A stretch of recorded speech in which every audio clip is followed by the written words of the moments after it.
تو اگر اس وقت مئی کی طرح کا جواب دیا گیا ہوتا تو کیا انڈیا کو دوبارہ جرأت ہوتی؟ کیا اس وقت ہمیں یہ جواب دینا چاہیے تھا یا جو ہم نے کیا وہ کافی تھا؟ دیکھیں میں کہتا ہوں کہ شاید اس وقت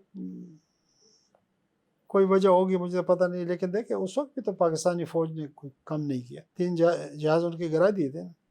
ابھینندن کو پکڑ لیا تھا، سری نگر میں ہیڈ کوارٹر کے قریب چیف بیٹھا ہوا تھا، میسج دے دیا. تو ہماری فوج نے تو اس وقت بھی کوئی کمی نہیں رہی.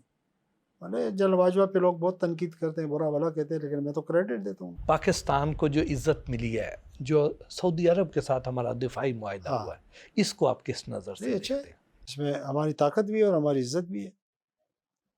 یہ 2 بڑے ملک ہیں اسلامی، وہ معاشی طور پر بہت بڑا ملک ہے، ہم حربی طور پر، عسکری طور پر.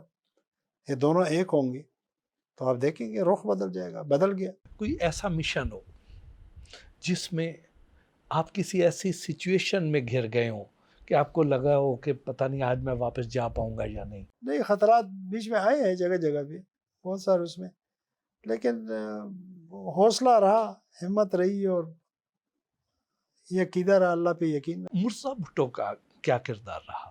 انہوں نے قتل و غارت گری کی، اور کیا کیا.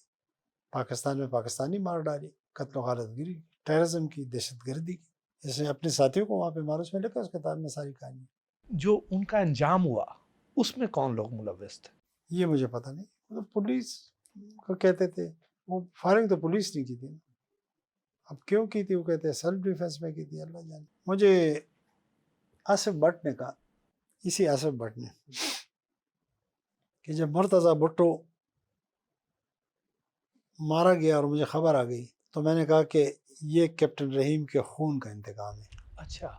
کیپٹن رحیم وہ آدمی تھا جو جہاز میں کہتے ہیں بھٹو کا ADC تھا، اور اس کو جہاز سے اتار کر مرتضیٰ نے ٹیپو کا، سلام اللہ ٹیپو کا تھا، اس کو گولی مارو. اس کو گولی ماری تھی بے گناہ کو. مجھے آصف بٹ نے کہا کہ اس وقت میں نے کہا کہ کیپٹن رحیم کے خون کا انتقام. کیا آصف علی زرداری اور مرزا بھٹو کے درمیان کوئی دشمنی تھی؟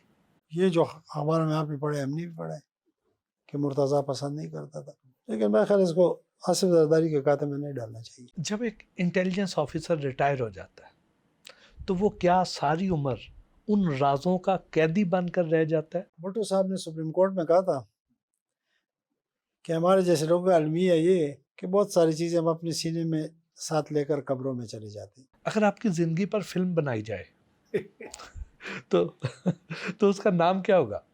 میں میجر عامر ہی ٹھیک ہوں. میں نے میجر کو اپنے نام کا حصہ بنایا ہے. اچھا. امریکہ بگرام ایئر بیس لینا چاہتا ہے، اس کے پیچھے کیا مقاصد؟ نہیں ملے گا. وہ کہتا ہے جی یہ چین کے بہت قریب، اس نے کہا ہوا ہے ٹرمپ، جہاں پہ ان کے نیوکلیئر ہوئے ہیں ان کے بہت قریب ہے، لیکن نہیں ملے گا بگرام. نہیں ملے گا. افغانی نہیں دیں گے؟ نہیں دیں گے.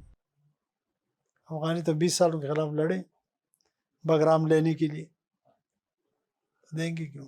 یہ جو آج کل ہماری امریکہ کے ساتھ قربتیں بڑھ رہی ہیں، ہاں، تو بہت سے خدشات پائے جاتے ہیں کہ پاکستان کہیں اپنی خود مختاری، اپنی آزادی وہ گروی نہ رکھ دے.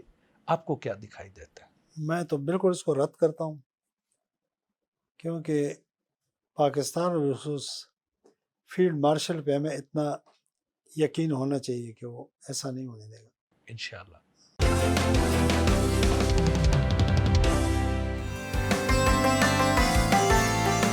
میجر عامر کی رہائش گاہ کے خوبصورت لان میں ان سے ہلکی پھلکی گپ شپ بھی ہوئی. لے سر اب تھوڑے ہلکے پھلکے سوال ہو جائیں. ٹھیک ہے. شادی اپنی پسند سے کی یا گھر والوں کی پسند سے؟ والدین کی مرضی. کبھی دل بھی ٹوٹا؟ نہیں.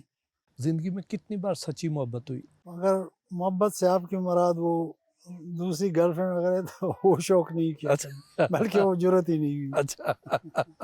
حسن پرست ہے؟ ہم سوچے اس طرح نہیں، حسن پرست ایسے اچھا مکان اچھا لگتا ہے، اچھا لان، اچھے درخت، اچھے بندے، اچھے جانور میں شوقین ہوں رکھنے کا، پرندے، مرغیاں خوبصورت ہوں، تو خوبصورتی تو اللہ تعالیٰ کو پسند ہے. خواتین میں سب سے زیادہ کیا چیز متاثر کرتی ہے؟ اب خواتین کا اپنا اپنا روپ ہے، بہن کا ایک روپ ہے، بیٹی کا ایک روپ ہے، بیوی کا ایک روپ ہے، ماں کا ایک روپ ہے، لیکن ایک چیز سب میں مشترکہ ہے، پیار اور محبت. فوج میں نہ ہوتے تو کیا ہوتے؟ عالم دین ہوتا. بچپن میں کس کے زیادہ قریب تھے، والد کے یا والدہ کے؟ میں والدہ کے زیادہ قریب تھا اور والد میرے زیادہ قریب تھے.